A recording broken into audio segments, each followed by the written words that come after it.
안녕하세요. 웅덩이 매매법 레버리지 ETF 장기 투자자 디벨론몽입니다. 여러분, 거의 4일 만에 영상을 올리는 것 같습니다. 제가 최근 하고 있는 사업들이 생각보다 모두 너무 잘 되고 있어서 하루하루 너무 바쁜 삶을 살아가고 있습니다. 저는 다른 주식 유튜버분들과는 다르게 본업이 따로 있기 때문에 가끔 이렇게 영상을 업로드 못할 때가 있는데 웅줌러분들의 너그러운 양해 부탁드립니다. 오늘도 계좌 먼저 공개하고 시작합니다. 그동안 계좌도 똑같았습니다. 국내 계좌는 5% 정도 양전한 상태이며 미국 직투 계좌는 여전히 마이너스 12%입니다. 좀만 더 상승하면 양전인데요. 과연 제 계좌 빨간불을 증시가 허락해 줄까요? 금일 미국 증시 3대 지수를 살펴보면 큰 움직임이 없었습니다. 개인적으로 사실 당분간 이런 재미없는 지루한 움직임을 보이지 않을까 라는 생각을 가지고 있습니다. 몇몇 유튜버, 전문가들이 어그로 끄는 것과 다르게 4월 중순까지는 큰 이벤트가 없습니다. 만약 또 어떠한 은행 파산, 이런 위기 소식이 나타나지 않는 이상 지루한 시간이 계속될 수 있어 보이고 우리가 이런 지루한 주식시장 역시 당연하다는 사실을 받아들이고 우리는 인내심을 가지고 보유하고 있으면 됩니다. 금일 맵을 살펴보면 역시나 양극화 현상이 벌어지고 있습니다. 지난주까지 좋은 흐름을 보여주던 빅테크와 반도체 섹터가 하락한 모습을 볼 수 있습니다. 제가 지난주에 기술주와 반도체가 최근 좋은 모습을 보일 수 있었던 이유가 바로 금리 인하에 대한 기대감, 이것을 선 반영하기 때문이라고 말씀드렸었는데요. 이게 지금은 왜 하락했냐면 바로 국채금리가 상승했기 때문입니다. 그러면 왜 또 갑자기 금리가 상승할까요? 바로 은행 위기가 조금 줄어들었기 때문입니다. 경기 침체 우려가 줄어들었기 때문이죠. 당연히 기술주 및 성장주에게는 안 좋겠죠? 그래서 빅테크 및 반도체 섹터가 피바다를 보였고 반대로 금융 섹터가 좋은 흐름을 보였습니다. 금융 섹터의 상승 역시 이유는 같습니다. 바로 은행들의 파산 사태에 대한 금융 위기에 대한 우려를 조금 잠재웠습니다. 바로 퍼스트 시티즌스 은행이 SVB를 인수했다는 소식이 주말에 들려왔습니다. 일단 급한 불은 껐다 라고 생각해 볼 수 있습니다. 그런데 이 퍼스트 시티즌스가 SVB를 인수할 수 있었던 이유가 바로 미국의 예금보험공사가 무려 200억 달러에 달하는 SVB 손실을 그대로 다 떠안아주기로 한 덕분입니다. 즉 미국 정부가 SVB의 손실을 그대로 다 떠안아주기로 한 것이다 라고 우리가 쉽게 생각해 볼 수 있습니다. 미국 정부, 연준이 나서기 전만 해도 많은 분들이 인플레이션 때문에 앞으로는 미국 정부와 연준이 나서지 못할 것이다. 이번에는 다르다. 라고 댓글이 꽤 많이 달렸었습니다. 그러나 지금 위기가 찾아올 것 같으니 우리가 지금 어떤 생각을 가지게 되었죠? 인플레이션이 높은 이 상황에도 위기가 발생하면 미국이 나서주는구나 라는 것을 유추해 볼 수 있고, 이는 미국뿐만 아니라 유럽 그리고 우리나라도 동일합니다. 하다못해 중국도 동일한 상황이죠. 위기가 발생되면 국가가 나서서 문제를 해결해준다. 이걸 여러분이 알고 있어야 합니다. 그럼에도 불구하고 안 좋은 소식들은 계속 들려오고 있는 상황입니다. IMF 총재는 전 세계 금융 안정성의 위험이 커졌다고 경고했고, 세계은행에서는 2030년까지 전 세계 성장률이 평균 2.2%라며 앞으로 잃어버린 10년이 도래할 수도 있다 라고 경고하기까지 한 상황입니다. 잃어버린 10년이라 함은 우리의 계좌가 10년 동안 사라질 수 있음을 의미합니다. 바로 화면 속 차트처럼 말이죠. 가장 최근에 있었던 잃어버린 10년은 2000년부터 2013년까지의 차트입니다. 무려 13년 동안 박스권을 보여주었던 시기입니다. 2000년 닷컴 버블로 대폭락을 보였고 겨우 몇 년 뒤 전고점을 회복했지만 다시 리먼 브러더스 파산 사태가 터지며 주가는 반토막을 보인 것을 볼 수 있습니다. 만약 실제로 잃어버린 10년이 온다면 이거 버틸 사람이 누가 있을까요? 아무리 장기 투자를 외친 우리라도 이거 버틸 수 있을까요? 그럼에도 불구하고 저는 언제든 잃어버린 10년, 즉 장기 횡보장, 박스권은 찾아올 수 있다 라는 각오를 해두고 있는 상황입니다. 이 상황에 전문가, 유튜버, 개인 투자자 모든 사람들의 의견이 극과 극으로 갈리는 상황입니다. 상승장이 올 것이다. 이미 상승장이 시작되었다는 강세론자들과 하락장은 아직 끝나지 않았다. 잃어버린 10년이 올 것이라는 비관론자들, 완전히 이 베팅이 극과 극으로 나뉘어 하락 베팅 역시 최고치에 머물러 있고 상승 베팅 역시 최고치에 위치해 있습니다. 즉, 어떻게 올라갈지 모르겠어. 이게 아니라 상승론자들과 하락론자들이 극과 극으로 나뉘었다는 것을 의미하며 이는 곧 상승이든 하락이든 방향을 정할 것을 의미합니다. 그리고 이런 의견에 힘을 실어주듯이 현재의 차트를 살펴보면 삼각수렴과 비슷한 다이아몬드를 보여주고 있는데요. 점점 가운데로 변동성을 줄여가며 차트들이 모인다. 이 차트가 의미하는 것은 상승이든 하락이든 방향을 선택해서 크게 움직인다 라고 제가 자주 말씀드렸습니다. 그리고 현재 차트와 가장 비슷했던 차트가 바로 2010년 차트인데요. 이때는 물론 지금과 상황이 매우 다르기에 삼각수렴 후 주가는 상승으로 방향을 정해 크게 급등한 모습을 확인할 수 있습니다. 즉 지금의 웅덩이가 기회였던 시기였죠. 과연 이번에도 상승으로 갈까요? 아니면 은행 위기, 상업용 부동산 위기와 함께 증시는 급락으로 떨어지게 될까요? 아마 조금만 더 기다리면 결과를 알 수 있지 않을까 생각해봅니다. 최근 몇 주 전부터 얼마나 중요한 위치냐면 매우 강한 저항선이었던 빨간색 하락 추세선을 드디어 뚫어주었었고, 이제는 그 빨간색 하락 추세선이 강한 지지선이 된 것을 볼 수 있습니다. 그러나 최근 새로 만든 초록색 상승 추세선을 뚫고 내려갔고, 이제 그 상승 추세선이 저항선이 될 수 있어 보입니다. 곧 이 상승 추세선과 만나게 되는데, 여기를 뚫고 다시 올라가느냐 아니면 여기에서 저항을 받고 떨어지느냐, 이게 매우 중요한 위치죠. 그리고 이런 움직임을 결정지어줄 아주 중요한 결정적 요소, 바로 연준의 대차 대조표 확대입니다. 연준의 대차 대조표는 2주 연속 확대되었습니다.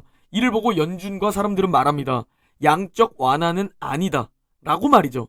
양적 완화는 아닙니다. 그러나 전 사실상 양적 완화라고 보고 있는데요.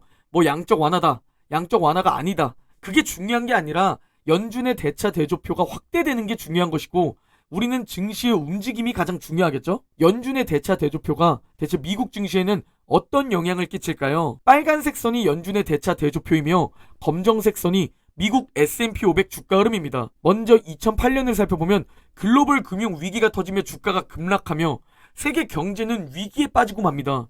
이때 연준은 양적 완화를 시행하게 됩니다. 증시는 끝없이 폭락할 것 같았지만 결국 연준의 대차 대조표 확대와 함께 바닥을 찍고 서서히 상승하기 시작합니다. 경제는 여전히 최악의 상황이었음에도 증시는 바닥을 찍고 상승을 보였죠. 그리고 2010년 더블 딥이 나타나며 연준은 한 번 더 양적 완화를 하게 되고, 증시는 그 무섭다는 더블 딥에도 크게 하락하지 않는 것을 볼 수 있죠. 그리고 2012년에 연준은 세 번째 양적 완화를 하게 됩니다. 미국의 신용등급이 강등되었고 유럽의 재정 위기가 발생했기 때문이죠. 미국의 신용등급이 강등되었고 유럽의 재정 위기가 찾아왔음에도 주가는 거의 타격 없이 상승세를 보이죠. 그리고 2017년 대차 대조표를 줄이기 시작했고 증시는 꽤 크게 급락을 보이기 시작합니다. 여기서 결국 스탠스를 바꾸었고, 스탠스를 바꾸자 증시는 급등을 보였는데요. 그러나 예상치 못했던 코로나 팬데믹이 찾아왔고 경제는 말 그대로 개박살 나버립니다. 제 자영업 역시 운영 정지로 인해 2년이나 고생했었는데요. 이때 연준은 양적 완화를 다시 펼치게 됩니다. 우리나라도 계좌로 막 돈이 들어왔었죠? 국가는 위기를 돈으로 해결하게 되었습니다.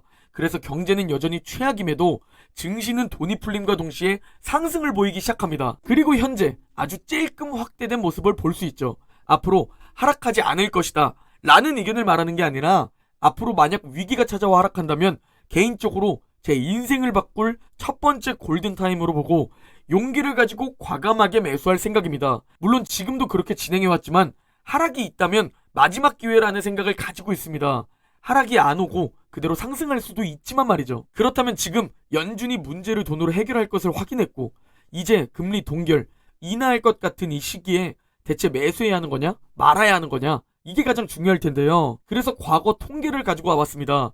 그리고 이 통계는 증시가 안 좋았을 때, 밑에 증시가 좋았을 때 과연 무슨 이유 때문에 이렇게 갈리는지 그걸 공유 드리려고 합니다. 똑같은 금리 동결, 인하인데 왜 증시는 정반대의 흐름을 보였을까요? 바로 먼저 증시가 안 좋은 흐름을 보였을 때를 살펴보면, 먼저 인플레이션이 높은데 연준이 금리를 동결하고 인하한다면 그것은 증시가 더 하락할 수 있다는 의미로 연결됩니다. 왜 그런지 살펴보면 인플레이션이 높은데 금리 스탠스를 바꾸면 물가는 여전히 높은데 경제는 최악, 즉 스태그플레이션을 의미합니다.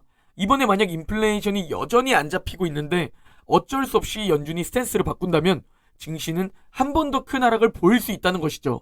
그러나 최근 파월은 이렇게 말했습니다. 디스인플레이션에 대한 생각은 여전하다 라고 말이죠. 추가로 블라드 연준 위원 역시 올해 디스인플레이션 할 것이라고 희망한다 라고 말했는데요. 연준이 금리를 동결하고 인하하고 3개월 그리고 6개월 뒤에 증시가 좋은 흐름을 보였던 시기는 바로 디스인플레이션 시기였을 때입니다. 디스인플레이션 시기에 연준이 금리를 동결하거나 인하하면 증시는 3개월 그리고 6개월 뒤에 좋은 흐름이었죠.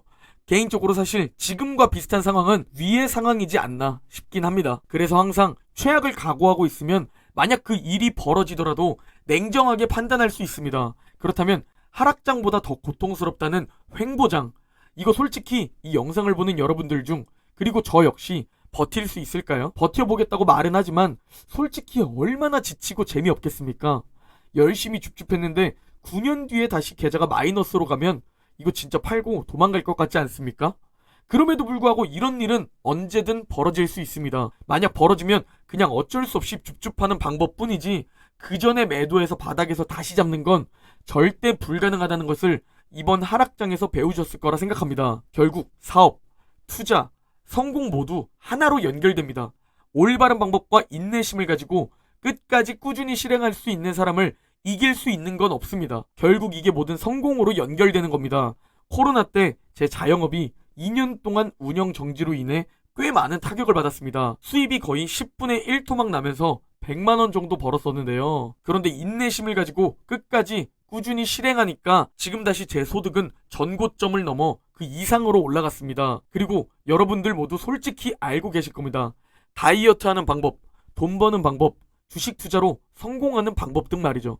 그러나 대부분 인내심이 없기 때문에 한 달만 하고 다시 원래의 삶으로 돌아가거나 대부분 끝까지 유지하지 못하기 때문에 사업에서도 상위 1%가 결국 전 세계 90%의 부를 모두 다 독식하고 있고 투자에서도 상위 1%가 나머지 99%의 계좌를 다 잡아먹는 구조가 되는 겁니다. 이게 자본주의의 핵심입니다. 여기서 우리가 살아남으려면 방법은 한 가지밖에 없습니다. 인내심을 가지고 최대한 오래 보유하는 것. 이게 가장 쉬워 보이지만 가장 어려운 방법이죠. 그런데 저와 여러분은 재미없고 지루하고 지치더라도 이걸 꼭 이뤄내야 합니다. 그래야 목표하는 자산까지 도달할 수 있습니다. 계좌가 상승하면 그땐 즐기시면 되니까 계좌가 마이너스일 때는 인내심을 가지고 함께 줍줍하며 오줄웅줍으로 목표하는 자산을 달성해봅시다. 오늘 영상은 여기까지입니다. 제 영상이 도움이 되셨다면 구독, 좋아요, 알림 설정 부탁드립니다. 그럼 내일 영상에서 뵙겠습니다.